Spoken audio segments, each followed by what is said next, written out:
Good morning. We're live and welcome to Ask the Shaman.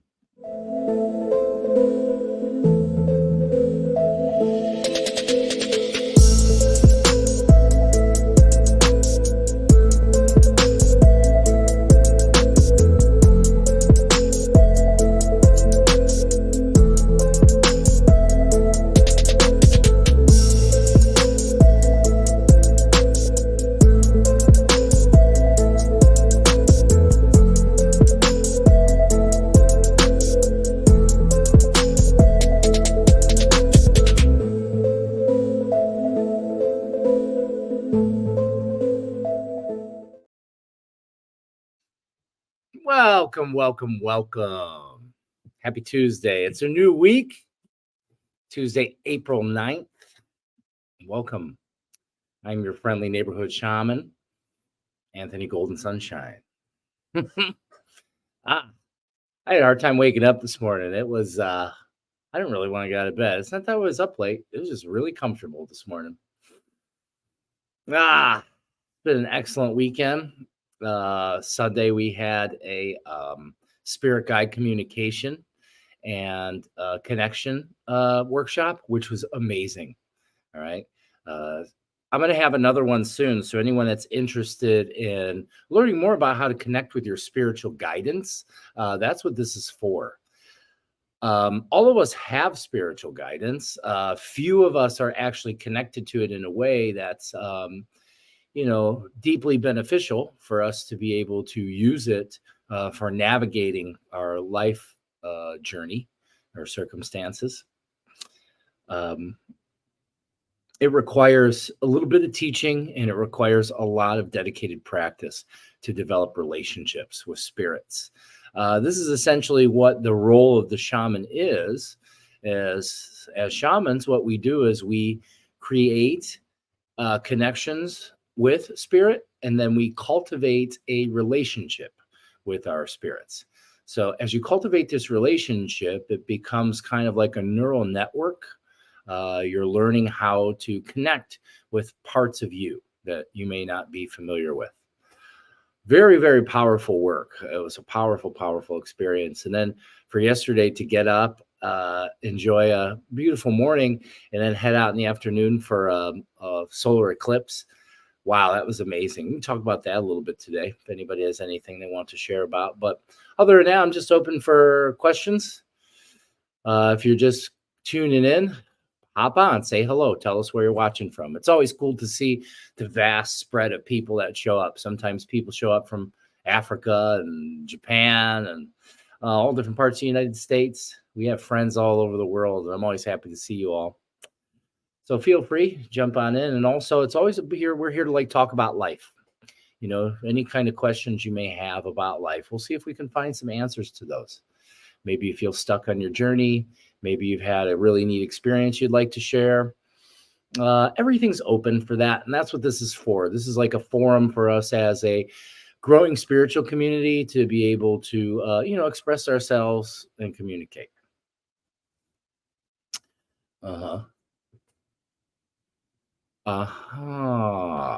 Cody, you're not Cody. You're Anna. Hi, Anna. Good morning. Good morning. 1 million Buddhas. Jeff Zadie. Good morning from Detroit, Michigan. Detroit. I was just thinking about Detroit the other day. I think it was 2011. I think it was about 2011, maybe 2013 was the last time I think I was in Detroit. Something like that. But that was for when Mike Tyson first came out and was doing his Broadway show. That was kind of like a story of his life. Mary took me there as a surprise because she always knew. Because I told before Mike Tyson became the version he is now, it's I always knew. I always had this connection to Mike Tyson, especially at a younger age, because some of his mentality was mirroring mine. But I got to go see Mike Tyson in Detroit on Broadway. That was really great. I'm a big fan of Mike Tyson. And I would say that him and Jake Paul are geniuses for coming together to help each other create abundance. Because that's what it's all about. Everybody thinks it's, the conditioned mind sees a fight. Well, they're banking on that. Let's see. Good morning, Brianna. Good morning, Melissa. 313. All my wildest friends are from Detroit. Yeah, Eminem, right?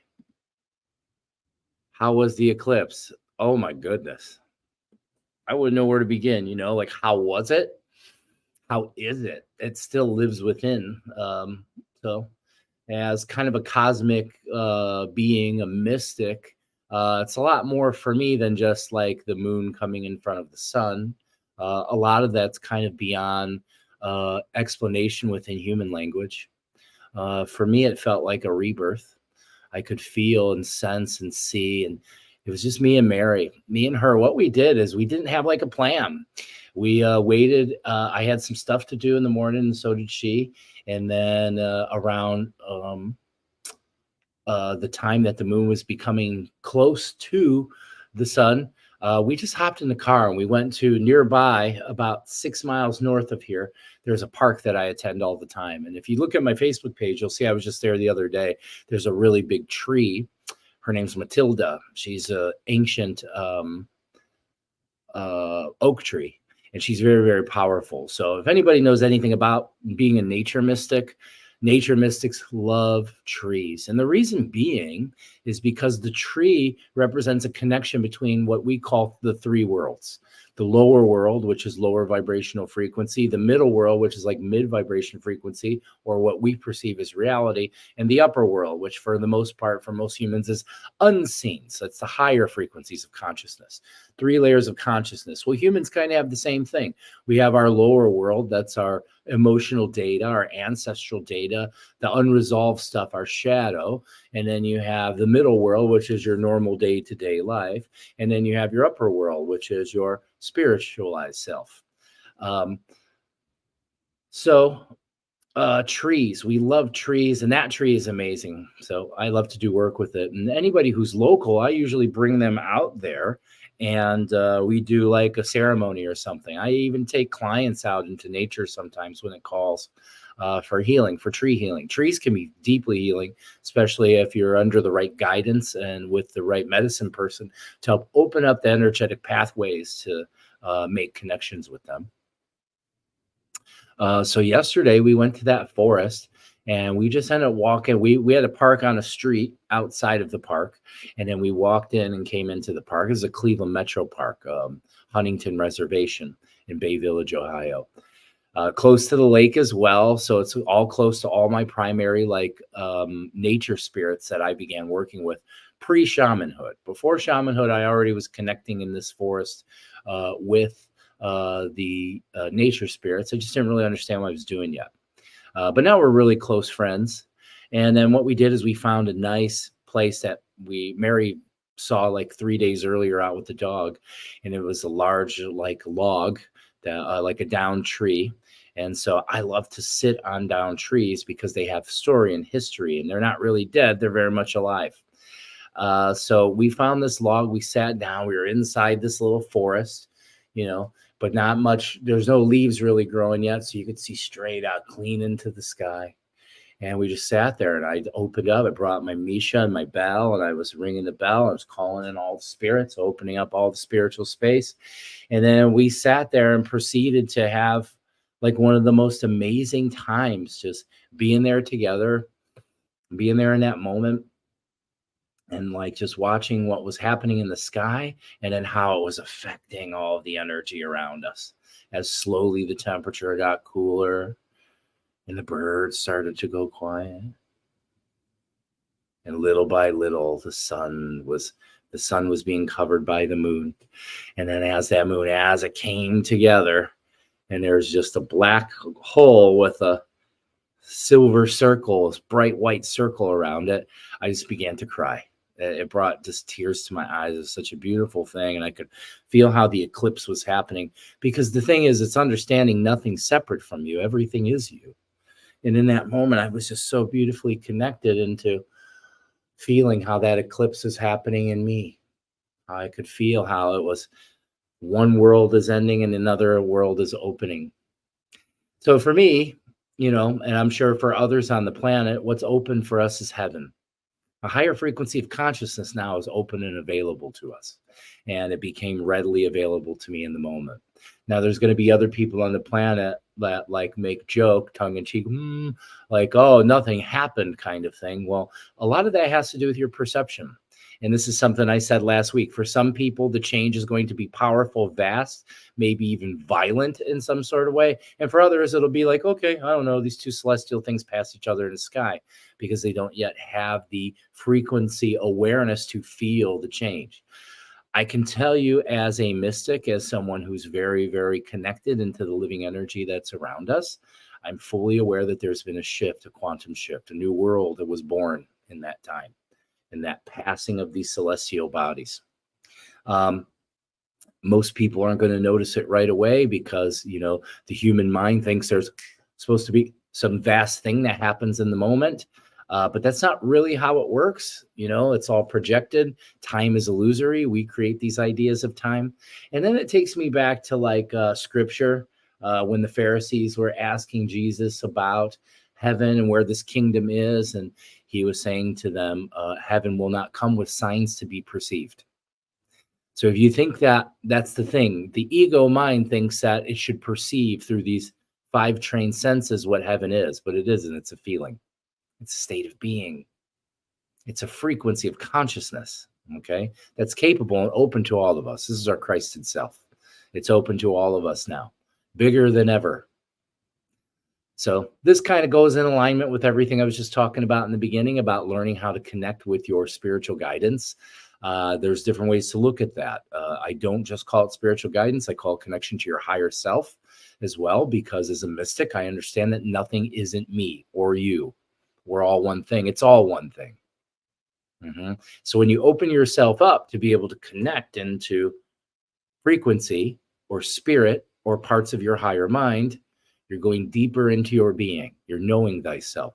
You're stepping away from this ego mind that thinks it's a person, right? You get to experience being a person, which is amazing.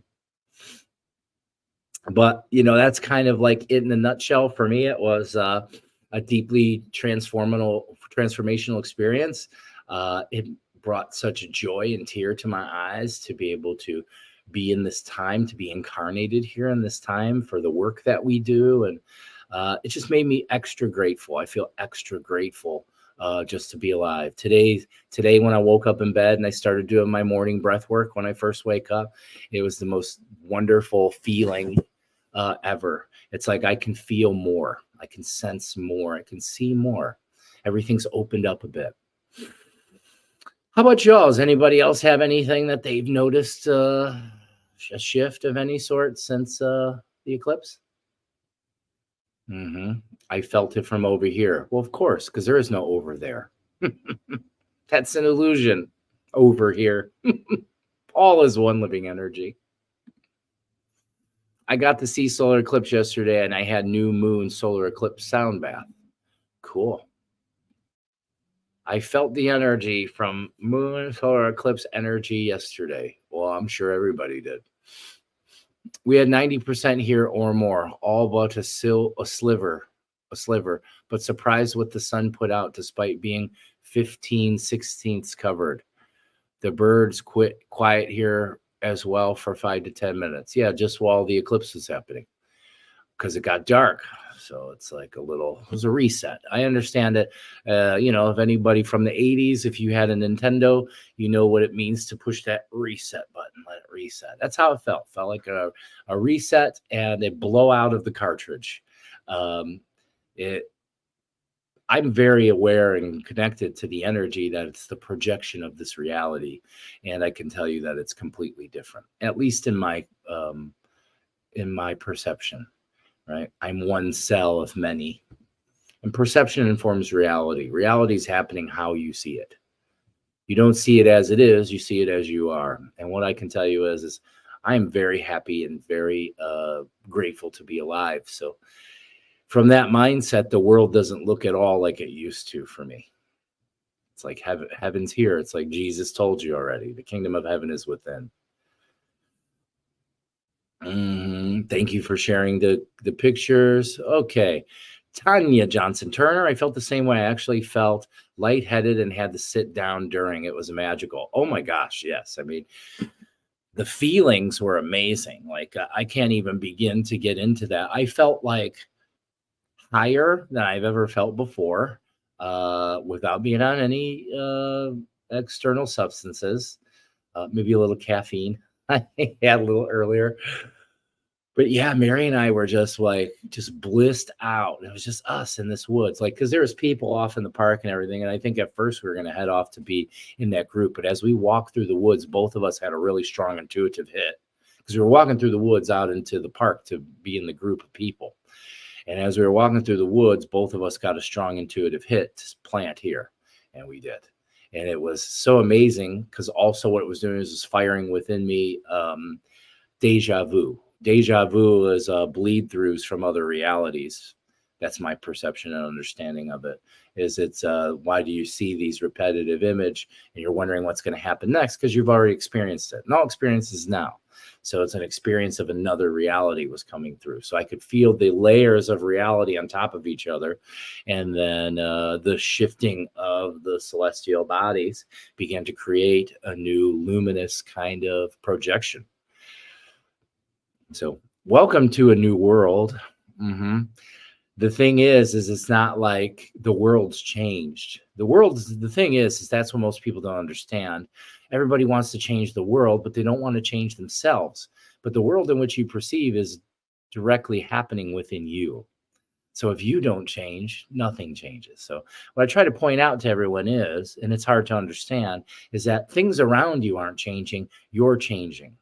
So your perception of the things around you changes because everything's perception. Your perception informs your reality.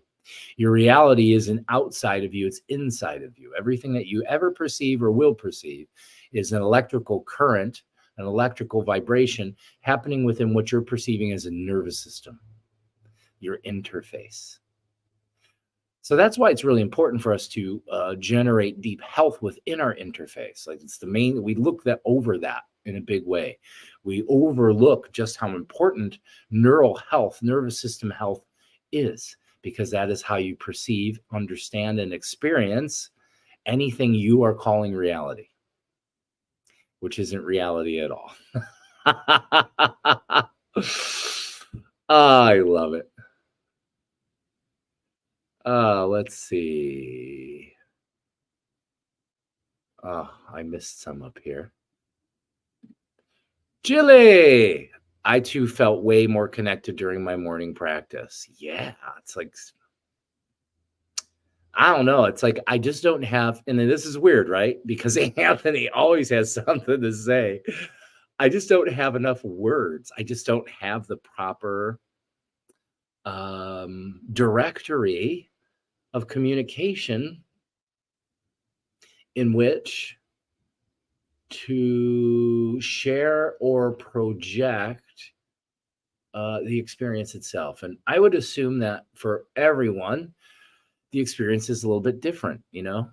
And I wouldn't say assume. I know that it's different for everyone because we're all unique representations of the universe. You know, that's the weirdest part, right? Like we all got together as a group to watch an eclipse and none of us saw the same thing actually, because it didn't happen outside, it happened inside. This place is awesome. Hard to explain, right? Because of the training, because of the conditioning in which we've had. Half the stuff I'm saying right now to the scared, conditioned mind, the ego mind, it's only trapped in form. What I'm saying sounds almost insane, right? But I guess that's what true awakening is. Awakening, spiritual awakening is when you become aware that you're more than this physical body, when you're more than these cells, right? When you know you're more than that, that is when your true awakening of spirit begins to arise. You know, because there's lots of people out here now that, you know, claim spirituality. And, you know, I call it kind of pseudo spirituality because most of the people calling themselves spiritual have never communicated with a spirit. So that's kind of, you know, it's giggly to me. Like, I'm spiritual. Oh, well, what spirits do you communicate with? What? I don't communicate with spirits. It's just because it's become, stylish. It's become trendy. Um, so a lot of that happens. There's a lot of that going on, which I'm totally okay with, because everything within the creation is perfect. You're never going to really hear me say that there's wrong or bad. Or somebody asked me recently about evil. I just don't know how to reply to these things anymore. The way that my internal mind works, it's like I try to like, it feels like this. It feels like to communicate with the vast majority of the world, I have to like turn down my vibration, turn down my frequency so I can interact. But there's a big part of me now that's asking me not to do that anymore. Do not turn down. And that feels scary for my ego mind, because our egos seek connection and validation and all kinds of things like that. But my spirit mind says, my spiritual self says, you cannot any longer lower your vibration. You can't meet people because the idea is meet them where they're at. Well, I think we've now grown into a new age where I can't meet everyone where they're at anymore. We have to meet each other. That's what has to happen. Just like the light workers of the world, we have to understand that no one's here to rescue anyone. Not in a spiritual sense anyway. Maybe rescue you from drowning or a building on fire or, physical danger. But we're not here to save souls. That's some sort of religious idea, because you could never, because the soul is infallible. You can't save the soul. You're saving the mind. The soul is forever. It's eternal. It's a living energy. It's beautiful. What a beautiful morning. All right, I'm getting way too far off there. I'm going to come back in here. Melissa, let's see. My daughter really enjoyed seeing the spots of concentrated plasma around the sun. I chose to not watch directly, but enjoyed the vibrations. Yeah. The solar flares, right? These are things, if you were watching last week, I talked about those. I mentioned that the sun is more active on its surface than maybe it's ever been, or definitely has been since this time last year. And that when we go into totality, that you may be able to see some of those solar flares. There was one that was really, really, without any added help of vision, there was one that was really powerful for us down at about 6:30, 7 o'clock on the clock of the totality, and you could see it was like a red dot. It's this red dot, and I was like, oh, that's a solar flare. Because the solar flares are another thing that we're going to start to see more of going forward from here. There's more. There's just lots of solar activity. The solar activity sends waves of frequency towards the planet. There's, the solar radiation. Our atmosphere generally protects us from kind of getting cooked by it, but it does make changes within our atmosphere. So there's stuff that science has not been figured out yet. There's stuff we don't understand yet. But what I can tell you is I don't understand or have the human capacity to know, but my spirit knows. The spirit knows without a doubt, just like yours does. Big shift.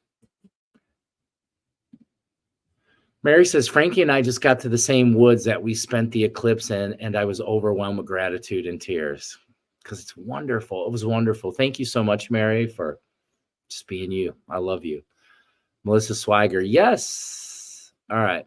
Tommy says, I walk 5 or 6 days in the state forest along the river here. So many downed trees on the paths and in the woods.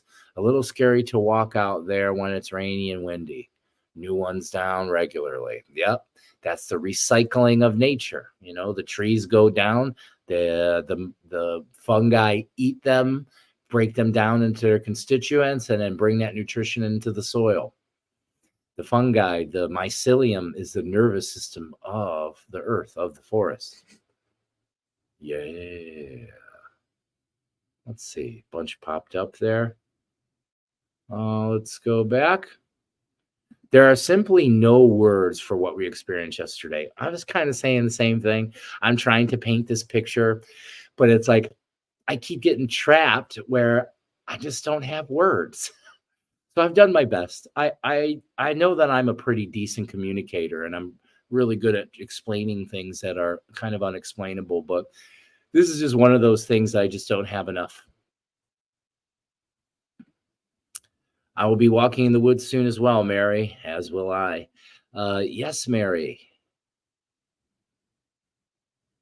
Always good energy to see you here. Yeah, Jill.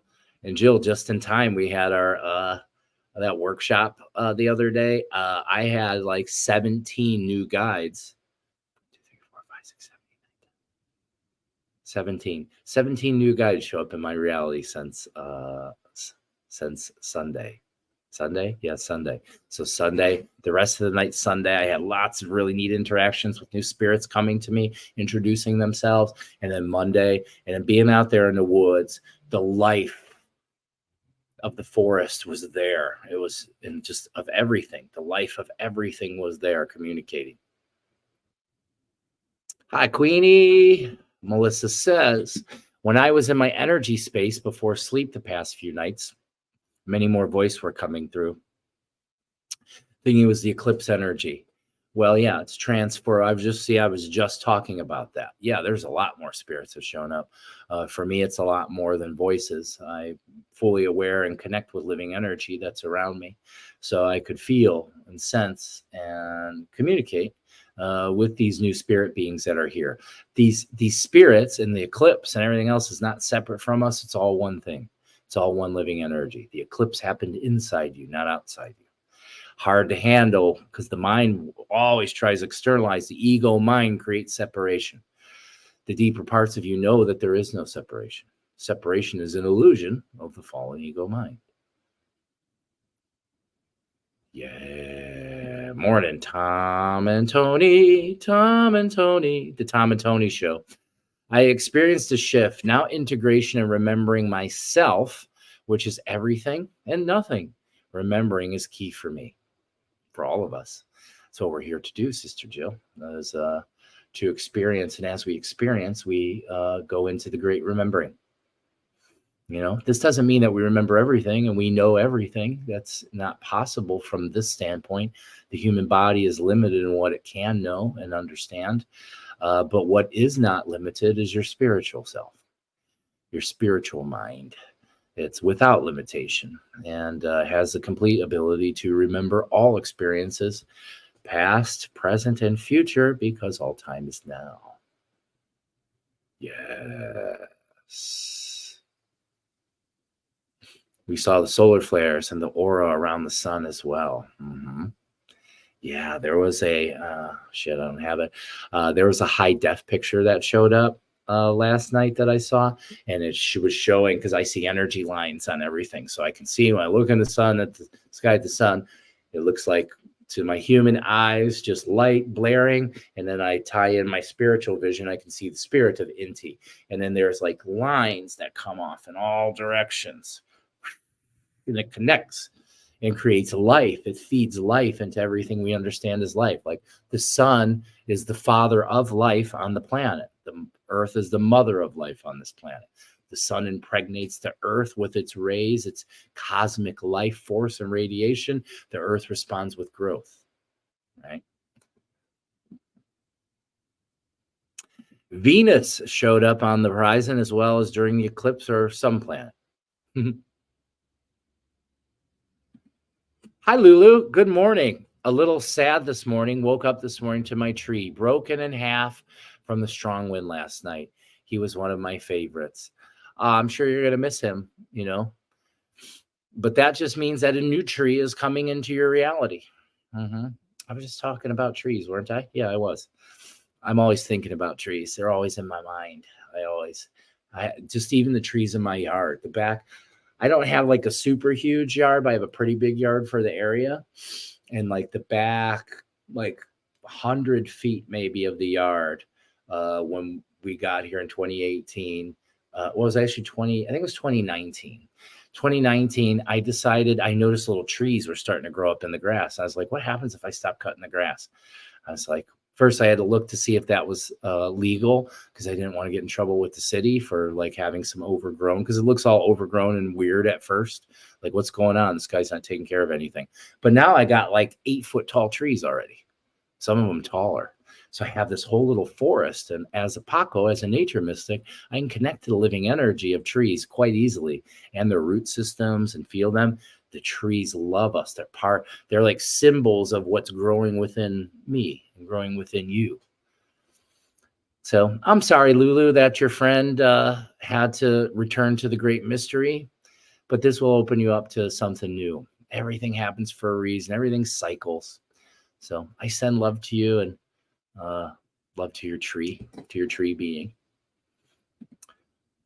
What woods were you in? I have my special spots all around Cleveland area. Same. We go lots of places, but the primary place in which I do my work is Huntington Reservation, so Bay Village, because I also connect very strongly with Mother Lake Erie.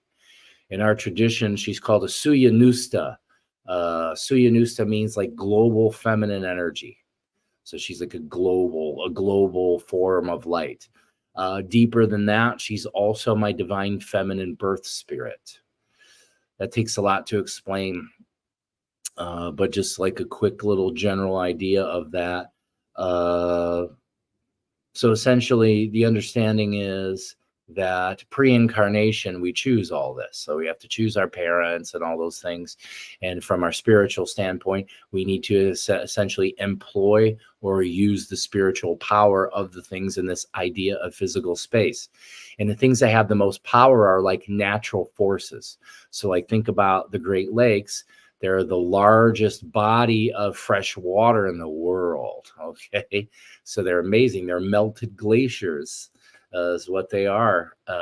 So they contain a lot of life force energy. So that would be a divine feminine energy in our tradition, how it's in many others. But we'll just talk about our tradition. We see that as divine feminine energy, large bodies or any body of water. So the one largest body of water that's near your place of birth, we call that your Pacarina. Pacarina means divine feminine birth spirit. So it's like your birth mother, your spirit mother. And then we usually use mountains as Apu. Apu means like mountain god, but not like God, like how religious people make God. I would say it's more like mountain that's a strong form of living energy or divine intelligence or consciousness, an expression of consciousness. And what we do pre-incarnation is we essentially employ the power of our divine masculine and divine feminine birth spirits, a mountain and a body of water near we were born, or a hill, even a large hill. And these two energies actually are focused, and they create attraction between our parents to create a portal in which for us to be born. So that's pretty far out, right? There's more to it. I'm just kind of skimming.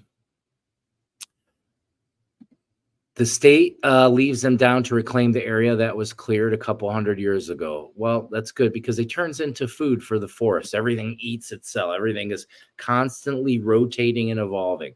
Nothing ever dies. Like we think, oh, that tree's down and it's dead. Oh, it sure isn't. It's very much alive. It's being reintegrated into the root system. We're the same way, the branches, the trees of your reality, which are your challenges or your experiences. Sometimes that creates damage or a down tree. That's just energy. It's not that the energy is bad. It needs to be reclaimed. It needs to be recycled. So that's why I always say my favorite thing to tell you is all energy is good energy when you know what to do with it. And Pachamama knows exactly what to do with it. I missed the beginning of the live stream. Did you talk about the giant hummingbird that visited during the eclipse? I did not, but I can. I remembered that, but I wasn't sure if I was going to talk about it. But now that you brought it up, I guess I will. Oh, Mary says, I'm currently sitting on the ground up against Matilda, soaking up so much energy. I can feel that. I was wondering if you were near her, because I could feel something in my belly. So in our tradition, okay, We call in, typically, we connect with the four winds, and we call that the Taiwantan Suyu, or that's the four corners of the kingdom, is one way to look at it. But we also call it the Taiwantan Waira, which means the four winds. Waira means wind or father wind, and Taiwantan means the four corners. So the four winds. And when we call in these winds to the north, we call in the wind of the energy of the royal hummingbird. And the hummingbird. So everything that we call into as spirits has an attribute that is part of you that you may have forgotten. Okay. So like say in the South, we call in the serpent, and the serpent, we call in the serpent, and the serpent has qualities. Think of the qualities of the serpent. And the thing is it doesn't have like a concrete meaning. Like this is what it means, and it can mean nothing else. It means what it means for you. Okay. We have some basic ideas, but you're meant to experience your own spiritual reality. You're not to be like, okay, everybody connect to the south wind and call the serpent here. And that's all there is. And just the way I'm saying it, that's religion. This is more of an understanding, you learning about your belief. So your idea is you're calling out to the south and you're calling the serpent to you and you're taking its attributes. What does the serpent have the capability to do? Right? It has the ability to devour things kind of whole. So it has the ability to swallow hucha, take in heavy energy. It has the ability to make it through different terrains. Your emotional self can do that. One of my favorite attributes of the serpent is its ability to shed its skin as it grows. It leaves behind what was and steps forward into what is. That's one of the greatest teachings of it. And I think it's a shame that, man-made religions, after the fact, made these stories in a way that like makes serpents these bad things. You even hear people call each other, you're a snake. Serpents, I think serpents are wonderful and beautiful. They're parts of creation. They're not evil. The thought about that is what's evil. But it's almost like it's on purpose, so that way you never shed your skin. You say stuck. Imagine being that serpent that never sheds its skin. You die. That's what would happen. And then so on and so forth. In the other directions, there's other animals in which we connect with that give us power. You're asking for the energy, the attributes of these animals. But one of them out to the north is the hummingbird, and the hummingbird symbolizes strength and capability. So use the idea thinking about the hummingbird, although it migrates every set of seasons from South America all the way up into Canada with these little tiny wings. Look at how far that is, persevering, doing it, having faith. It has to eat every so often on this journey or it won't make it. It has faith that nature has what it needs for it. And it makes it. Another one of my favorite attributes of the hummingbird is, think of that little beak. It has the ability to extract the nectar. It could extract the nectar. In our terms, extracting the nectar from every situation in life.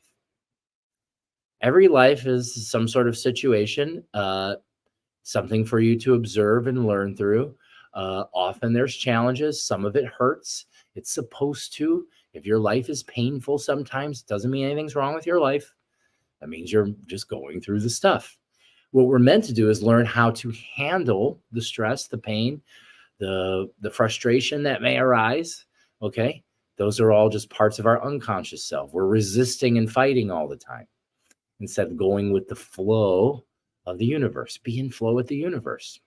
I've learned this a while ago. I just stopped resisting. I resist sometimes, and when I do, I learn pretty quick that I'm suffering. But the hummingbird teaches us how to extract the nectar, how to take what's good from everything that's around. And, at the deepest level, a lot of people are mistaken. I taught, even our business called the Positive Pineapple. Positive thinking is very, very powerful, but often misunderstood. That doesn't mean everything's positive, because the idea of positive is just an illusion of the mind anyway. Nothing's actually positive or negative as much as we just have judgments about them. We make it positive or negative. That's what life, how it works for you and works for me. What does it mean? It means whatever you allow it to mean, right? What is going on? Whatever you allow it to be, right? That's the truth. Whatever you're allowing to be is what you're perceiving as reality, is what's going on. So at the deepest level, positive thinking is acceptance. Acceptance, right? It can't be so bad if you already are accepting of it. Like, all right, this isn't good, but I'm going to accept it. Now it's not so bad, you see, because I'm in acceptance. Positive thinking is finding acceptance in all that is. Finding acceptance and understanding that the universe doesn't make mistakes, doesn't make junk. And that's faith. Your faith will be tested often. And the more your faith grows, the deeper the tests become. Let me say that again.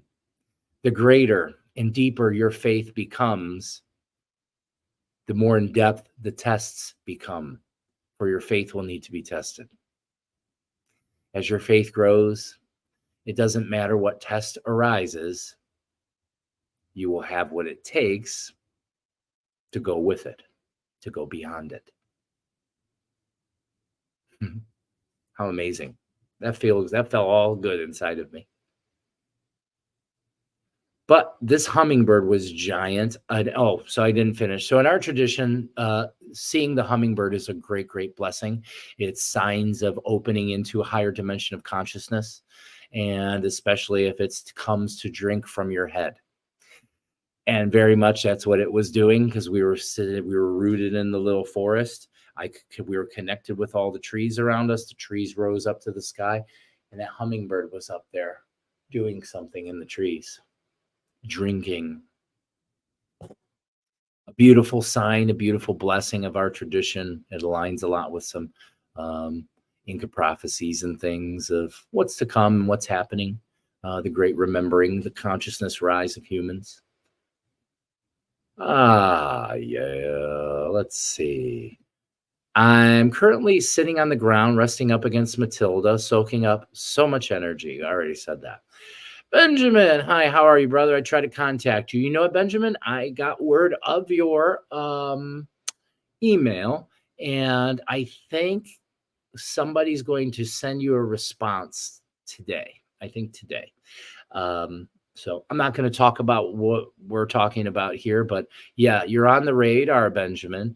And it's essentially kind of, we're dealing with a lot of people. So there's a little bit of a line, there's kind of some people in line. So I just ask you to try to be patient, but you can send more information. You can send more emails. Also, feel free. You can message me directly. Most of the interactions I'm doing now are through Facebook Messenger. My biggest following is through the Facebook app. So that's where I do most of my communication. I'm going to need an assistant soon. So anybody who wants to help me change the world and would like to assist in that, please reach out to me. Let's figure out how we can work together and create abundance and possibility and continue to change the world. I'm so connected to Mother Erie too. She's powerful. Well, here's the thing. I'm not sure where you were born, Tanya, but you're local. So I think it would be reasonable to perhaps, feel that you have a strong connection to her. She's wildly strong. I visit the lake 2 to 3 times a week. I go out there, I get out on the rocks, I pull out my Misha, I call in my rattle, my bell, I call in all of the spiritual energy, all of the nature beings, and then I usually bask in the sun while I do some qigong on the rocks.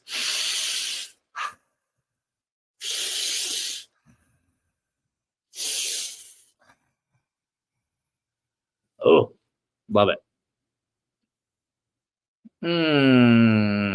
Okay. Energy was great, also positive during the eclipse.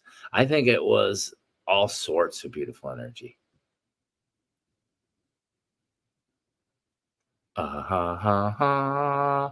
Hey, cool, brother. Sorry, no problem. Yeah. There is no problem. I'll try. We're going to get with you right away, Benjamin. I'm so excited about you having a line. That's huge. Congrats. Yeah. I'd love to join you there one day. That sounds amazing. You absolutely can. I plan on actually having a bunch of workshops this summer where we do outdoor groups, outdoor shamanic meeting. So that's something that can be totally available to you. And what we can do is work together, and I'll share some of the connections and medicine that I have with the nature beings, particularly the tree. I have done a couple shamanic healing circles in that park, several of them last summer, and they were great. One of them, we did actually do a tree service, a silent like meditative walking meditation hike through the woods, where we did something called a kintu, which is a prayer service with 3 leaves. And we went and visited our tree. And what I did is I made an introduction, and I instructed everybody to take time and put their hands on the tree. And I gave some other instructions how to move energy. Your intention always moves energy. And it was just great. It was great. So I hope we do. Yeah, I'm soaking up this container's energy this morning. Please do. Fill your bucket, fill your sponge. I was born half a mile off Lake Michigan. Must go back there soon. I agree. So I want to go into Lake Superior this summer. I would like to get way up in, northern Michigan. Is beautiful during the season when it's open for like gatherings and things. But I would love to get up there. Have a good day, Melissa. It's always wonderful to have you here, sister. Thanks for so many smiles this morning. Off to work. We'll catch the rest later. Good. Beautiful morning. I can't believe how fast time is going. Like, it's April 9th. It's already a third, 30% of April, and it's already happened. I want to try to slow everything down a little bit because I really love spring and summer. Now, fall used to be my favorite time, but that's because I didn't like it so hot. Now it's never too hot. And I was just talking to somebody the other day, like, because they were mentioning to me, like, wow, I remember such and such years back, like, you would always have to hide in the shade. You always had sunglasses on, a sweat rag in your back pocket. Like, because if it got over like 73, 74 degrees, it was too hot for me.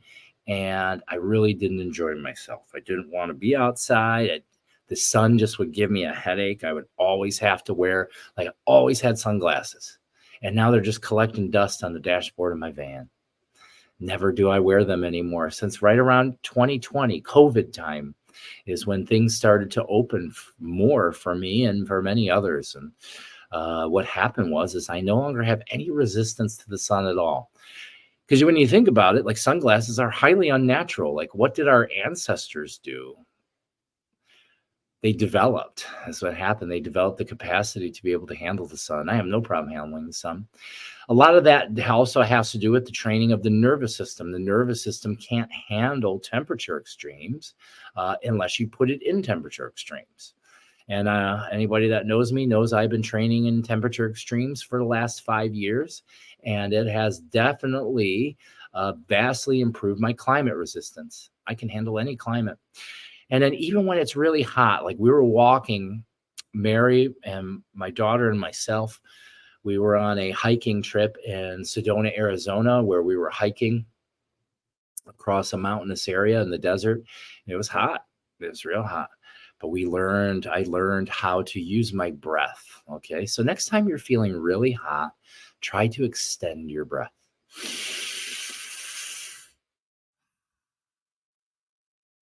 This works for so many things. You're having a hard time? Extend your breath. Your body needs healing.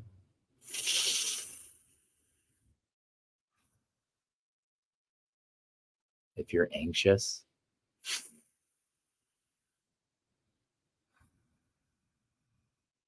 if you're in pain,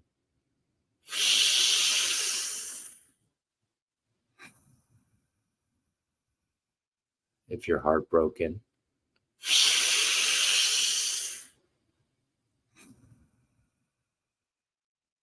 if you're processing grief,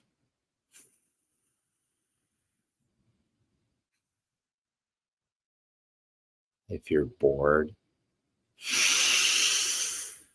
Feel your breath. Breathe with me. This is beautiful. In through your nose, out through your mouth. Soft sigh, fill up your belly and your chest, filling your body like a balloon.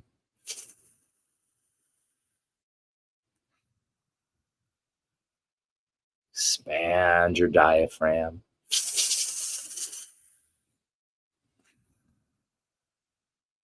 Let's breathe in joy. I breathe in joy.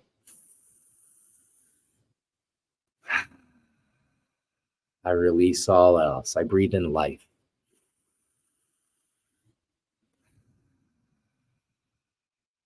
I breathe in positivity. I release all else. I breathe in life. Joy, love, happiness. I release all that is not in alignment with that.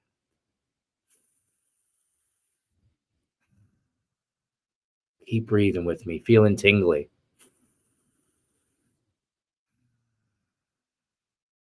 Three more.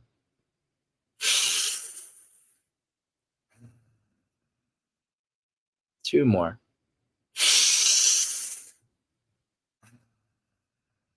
Last one. Big breath in and hold it. Hold.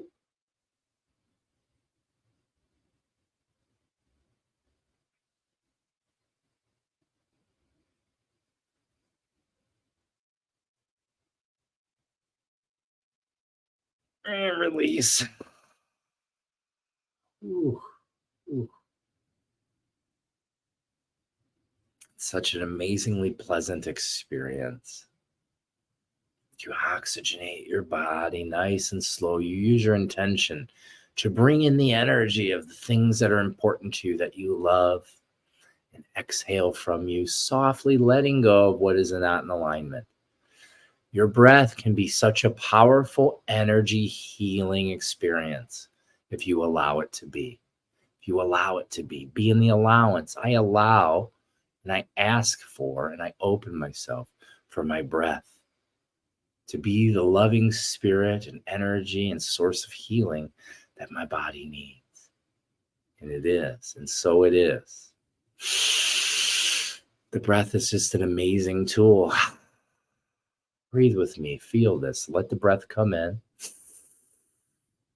Hold it. How does that feel? Notice how it feels and how that pressure and tension leaves your body. And as you breathe in, it tightens up. It's like your skin gets tight. And as you exhale, it softens. An amazing tool. An amazing tool. An amazing spirit. Breath is also spirit. Oh, I got way to the top. I can't see where I was at. Superior has been calling. Same. I want to do. I do akin to once to 4 times during my walks. I felt, heard I was a visitor there and felt I needed to honor the spirits there and guardians. Then you want to do that. If you feel like that's, what you need to do in there, that's what I would do. Follow your intuition. When I walk into the spirit, into the forest welcomes me. It understands me as its family. It knows why I'm there. It understands me. The trees know my name. The spirits know my name. I hear them softly call my name. Thanks, Tom. You just took me somewhere. It was nice. Let me know when you hit up Lake Superior. I'll meet you all up there. Well, that's definitely a plan, Mark. I would love to meet you at Lake Superior. I'll have Mary start to create some sort of plan for that because she's so good at making those things happen. She is my A1 boss travel guide. She takes me everywhere I need to be. She's a great leader, a fantastically gifted healer, and one of the best friends.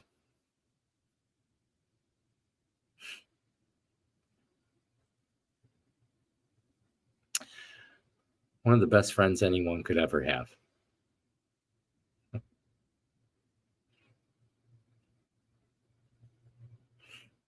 And I adore that sweet little woman so much. Hmm. Just excuse me for a moment. I'm just allowing myself to feel the beauty of that.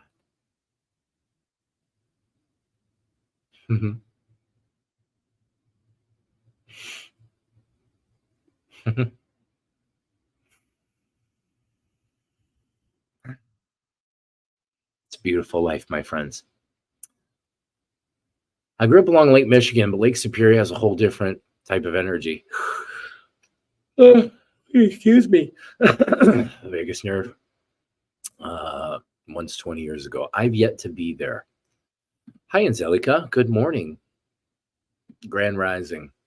We were just talking a little bit about the eclipse, about some of the experiences and everything that were going on. I also had a really interesting experience yesterday and with a client. I had a client, a session, a healing session with a woman just before the eclipse, and it was really powerful. It was really powerful. I never really connected into the spiritual space with someone quite so deep. So that was nice. Everything's just wonderful. It's wonderful. Let me run some banners, and please comment. I want to hear more about your comments. Hear more about what's going on in your life and what we can talk about. But I'm going to jump on here and say book a session with us at thepositivepineapple.org. You can have a session with me or Mary or both of us. These things are life-changing. If nobody was watching the show last week, I think there was 5 or 6 people that were watching all at once that all were kind of giving their testimony to that, saying that they enjoyed their time with us in session and it's helpful and life-changing for them. I've also recently been posting more reviews, and that's open to you. So anybody that's watching this, if I've impacted your life in any way, if you could please just write something, even if it's just a couple sentences. The more the better. I would like for you to really express yourself if you could, because that will be your soul coming out. And that's very powerful to share with others. It helps others to see potential and possibility. And it could be your words. It could be your testimony. That could be the deepest healing for someone. You know, it could be very healing for them to have this awareness, because there's so many people that are trapped out there in different forms of hurt and pain. And that was a really great one I had come in. It came in a while ago, but I decided to post it recently. It is kind of a miraculous type healing of a woman that was suffering. Where was she at? Texas. She's in Texas. And she came to me, and it was kind of like a last ditch. Like, I've tried everything and I was recommended to you. And so now I'm here. You know, she's kind of skeptical and everything. I was like, it's okay. I don't need you to believe in anything. I just need you to be in allowance, the space to receive, and, you know, give me the benefit of your doubt. If I can have the benefit of your doubt, something can change. You know, I don't know what that's going to be, but something can change. And she gave me that. She opened up her energy field. We sat down in 3 sessions, and they each progressed. And how it started off for her is this woman was living with 10. She actually called it 20 out of 10 pain. It's like, what kind of pain are you in? What number would you give? She had 20 out of 10. So she's in a lot of pain. She had, I believe it was lumbar L4, L5 herniated disc surgery. So where they like kind of trim the little pillow, because it's typically what causes a lot of back pain for people is you have discs, 33 vertebrae. In between each vertebrae is a little fluffy pillow filled with fluid and stuff called a disc. And so when the spine becomes unhealthy and you become unhealthy, the muscles of your spine can no longer hold it in proper alignment. And what happens is a movement or a crushing force. In her case, it was a car accident, actually, compressed her spine, and then it kind of squishes the disc and it squirts out a little bit. And so that's called herniated disc. And when the disc becomes herniated, it can push out into the spinal cord. And when it does that, it can affect the nerves.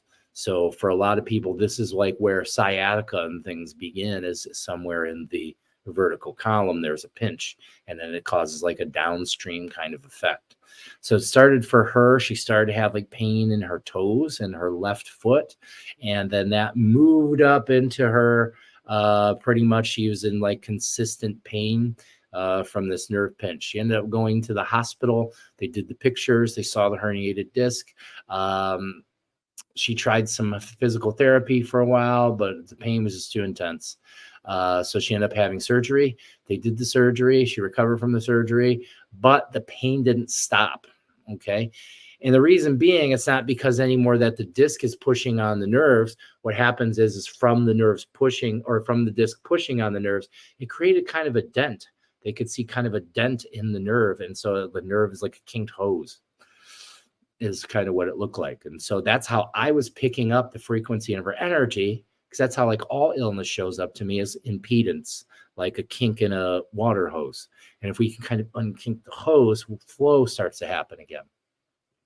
So I worked with her through 3 sessions. We had to go into some emotional things, into some of her choices about her lifestyle and her health.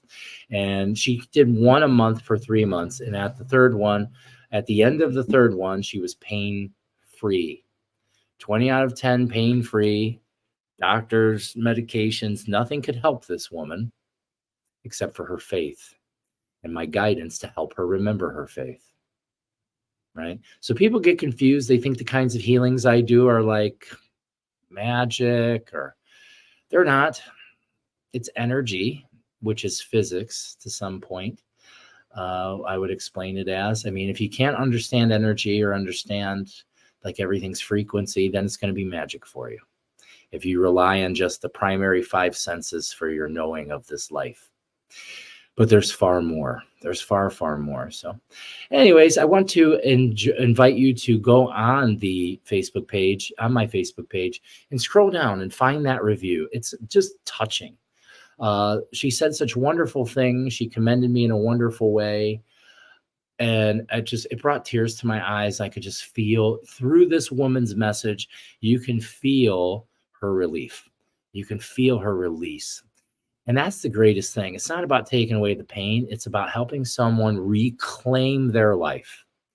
And that's what I'm here to do. If you want to reclaim your life, sit with me.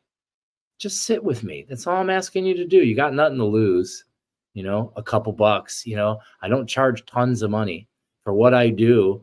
From my understanding, and the people that work with me, especially the people who have been on healing journeys for a long time and have invested a lot of money into coaching and guidance, they tell me what I give is far superior to what they've gotten and paid so much more for. So what I always say is, if you're not willing to invest into your wellness, you're going to be forced to invest in your illness. Okay? Invest in yourself. Go visit the website, book yourself a session, even if it's just a 30-minute consultation.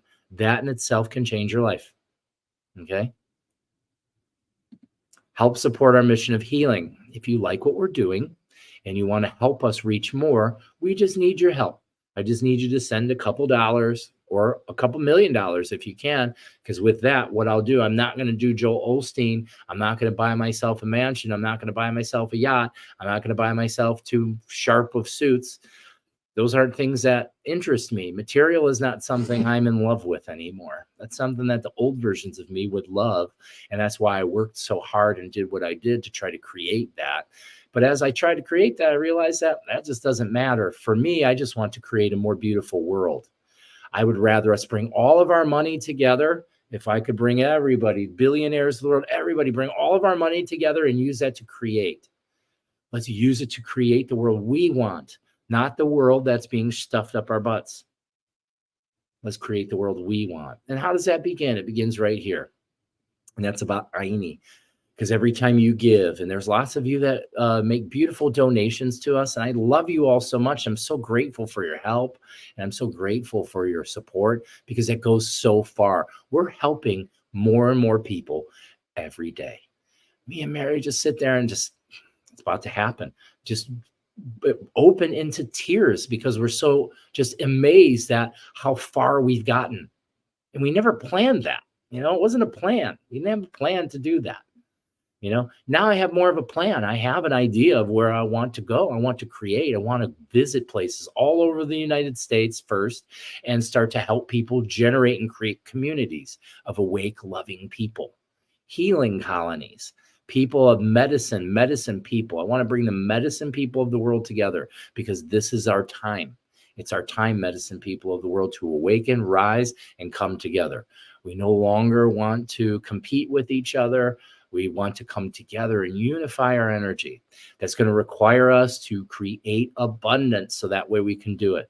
This is where kind of our predecessors fell off in the past. They weren't capable of creating the proper abundance to actually facilitate change in this world. Right now, the world we live in generally is a capitalistic kind of world.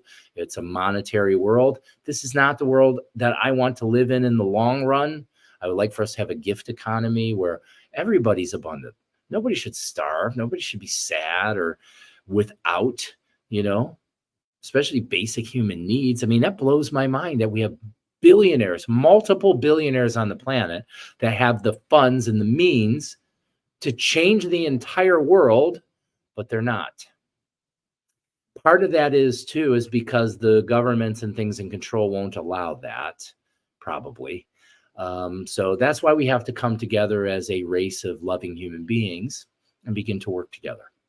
But this is where it starts. Help support us. If you can help, I'm dedicating my life to trying to create a better world and helping people to heal and find our consciousness again and open everything up. And if you'd like to help me, great. I would really appreciate that. You're helping me, you're helping Mary, you're helping our community.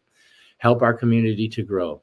Thank you for your generous donations. Your generous donations go so far, and we've had some very generous donations. Okay, some amazing things have happened, and I'm just so grateful. I'm grateful to be here. I put everything I can into this. I'm not asking you to do that. I'm asking you to put in a little if you can. All right, let's go back to the comments. I can't believe we already blew through an hour already. Oh, thank you. Queenie says, oh, yeah, book with Tony and Mary if you can. I agree. Because it's not even, I can't even just say that it's your experience because it's my experience too. You coming into the space is part of a combined experience, and it's amazing. Do you want it in an email? It can be. It's totally okay. You can send it in an email. You could send it you can send it in a text message. You can send it in a Facebook message. Whatever feels good to you. So at any rate, what I'll do is if you send me them, what I want to do is I'm probably going to make maybe like a collage or a page. I would like to make a page. Let's do this. Jill, if you would like to be on the website page, I would like for you to write a review, write it from your heart, and then include with that a photo of yourself that you would like to be displayed. Now, if there's someone that I can use an alias as well. So some people like the woman I was just talking about, she allowed me to use her name, but she asked me not to use a picture. For her thing. Some people are like, oh yeah, please use my likeness, so that's up to you. Some people are more private, and that's fine. Just your words. I need your energy is what I really need. Your energy through your words. Words are energy. And if you could sit down, take some breaths, connect to your higher self, and write your feelings about the positive pineapple, about me, about Mary, that would be very helpful to help other people. Okay. So I'll work with whoever, however it shows up. Again, I can just even use an alias. I don't have to use your name at all because I'm more interested in your energy. It's your energy that needs to be shared with people, not your identity so much. But identities are cool too, because, seeing a smiling face and a human on the other side, that can affect the mind too and help things to happen. The investment is invaluable. We're so much more than you charge. A Nike Kuyaki. Thank you. I try to make it so it's really affordable to help people because, I imagine in my mind that there's lots and hordes of people that need help. And there are, but very few people are just willing to invest in themselves. Even just the other day, it kind of was strange to me. I offered this really awesome and amazing spirit guide connection and communication class, and people showed up, but I really thought it'd be a lot more, because don't most people want, am I wrong, or do most people not want to know what the next step is? Aren't most people in their minds going, I don't know what I'm supposed to do. I'm lost. I'm stuck. Aren't those typical mindsets for a lot of people? Though that's the way out, is learning how to control and connect with your higher mind or your spiritual guidance. So it's almost like I see this a lot. People like, I want help, but I'm not willing to help myself. So I don't really know what to do with that yet. I'm trying to learn how to, because those are the things that make me want to quit. I put so much effort and energy into things and create things, and it's like nobody's showing up for themselves. And then it makes me wonder what I'm doing. So and then, beautiful things happen. Then when I'm like, well, maybe this isn't for me, maybe I need to insert myself back into the matrix or something. I get disheartened. And then it's whenever that happens, it's like clockwork. God shows up in my life. God shows up and shows me that I'm right where I need to be and I'm right on my path, and that it's supposed to be difficult. It's supposed to be challenging. It's not anything's wrong. I'm saying something's wrong, right? So nothing's actually wrong. It's just my judgments about it. And what it's about is for me to learn. I'm here just like you are and everyone else is, to observe and learn, to expand the soul. Thank you, Tanya. And thank you, Tanya. You had also had sent me a review recently, and I really enjoyed the energy of yours, and I posted that. Off until later today. Love you, Pacos. Yes, we're on week 6. Are we in week 6? Let me look. Let me look at my lesson plan. Yeah, we're coming into week 6 of the 8-week course, Shamanic Studies. So this one's going to be good. This one perfect too, because the last week we were connecting with the sun. This week we're going to be connecting with the moon. Yeah. I'm excited for this. Oh, this is going to be great. The homework. What alignment. It aligns so beautifully. I'm so excited. Yeah, so I'm going to be continuing. I'm going to create a new course platform. This is actually going to be the last of this type of training. So those of you that are in this type of training, you're like juggernauts. You're the first priests that I brought into action through my medicine society. Our medicine group is called Inti. Inti is sun in the Inca tradition.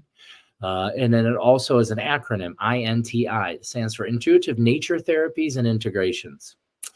What I'm going to do is the next wave of teachings are going to be in a different way. And I'm actually going to offer like a paper certificate. I'm actually offer you a certification of shamanic studies. Okay. And so what that does is it gives you something material for you to use like in your healer's portfolio, because we kind of live in a universe or a time right now where people are really interested in certifications. I'm also going to be offering a master breathwork certification course. So if you would like to become a breathwork facilitator, now's the time. Okay. I put lots of effort and work into the study and cultivation and research of the ancient human technology of breathing. And I've used it so successfully in such a beautiful way that Spirit has now called forward for me to become a facilitator of certification for this. But what better way to get certified than by a professional shaman who has used this ancient human technology to not only heal himself from terminal illness, but help others heal. So you become part of this magic, part of this energy that's available to you.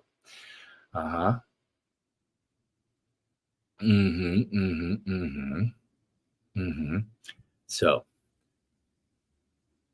I think that's where I'll stop there. Don't say no one. The universe hears your words. Well, that is no one. The universe is me. So who's hearing that? I am. Yeah. So yeah, no one, everyone, everything and nothing all means the same thing to me. Yeah. All right, everybody. I think I'm going to jump up out of here before we go. Let's do a little energy work, shall we? Let's get ourselves connected in energy. What we're going to do is we're going to bring our hands in front of the heart. And what I like to do is I take in a big breath and I essentially blow my energy into my hands, the energy of my heart. And then as I exhale, I'm going to take in a deep breath and bring my hands directly over my head. Turn my hands out and exhale, open up the energy field. Your hands come back together in front of you. As you're coming up, you're taking a deep breath. I'm taking the energy from my tailbone up through my spine and up through my head. Up and out. Creating a torrid field. The energy's going out, around, into the earth. Now up back through my tailbone.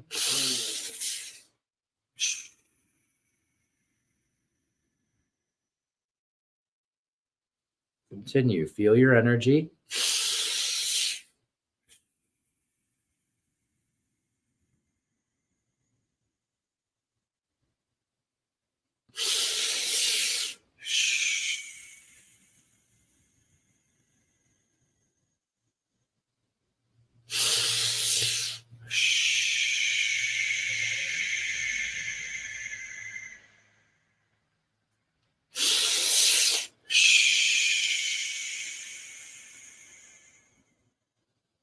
Two more.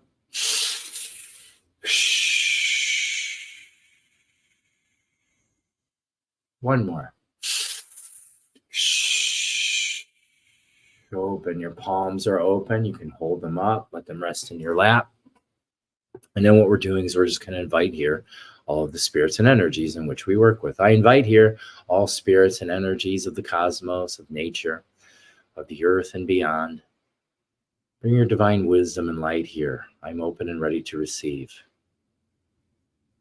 And what you're doing is you're just allowing yourself to get out of your own way. I offer no resistance. I'm just open.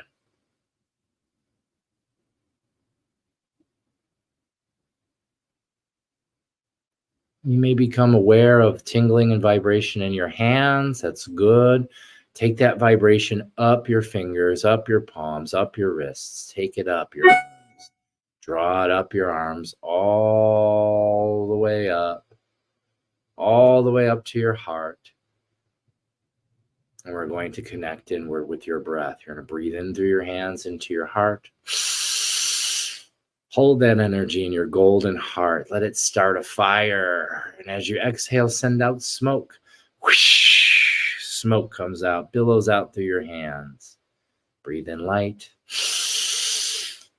Fire in your heart. Exhaust your smoke. Whoosh! Sacred smoke. This is good smoke. In with fire. You're bringing in oxygen to stoke your fire. And then whoosh, sending out your smoke. Your fire's big in your belly now. Big in your heart. Whoosh, stoke your fire. Whoosh, faster. Whoosh, faster.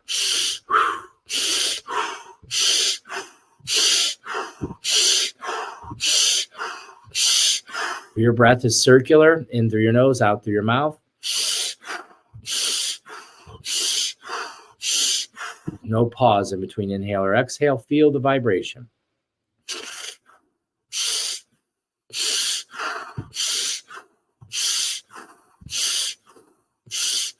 Deep breath in and hold.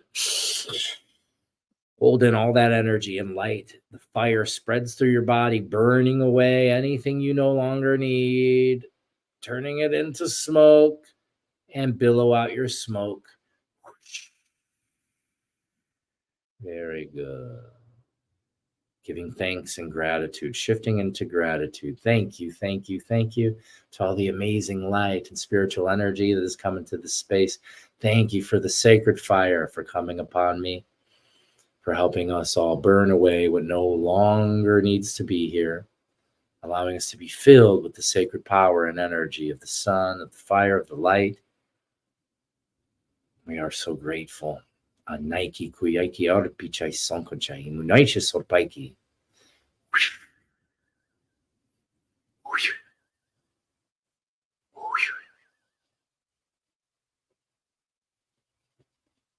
Reaching out your arms, gathering up all the energy of your bubble, bringing it overhead.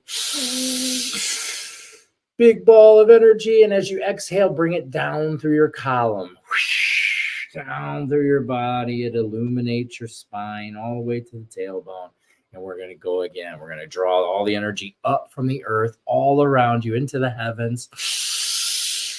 Coming together overhead. Exhale, bring it through. And once more.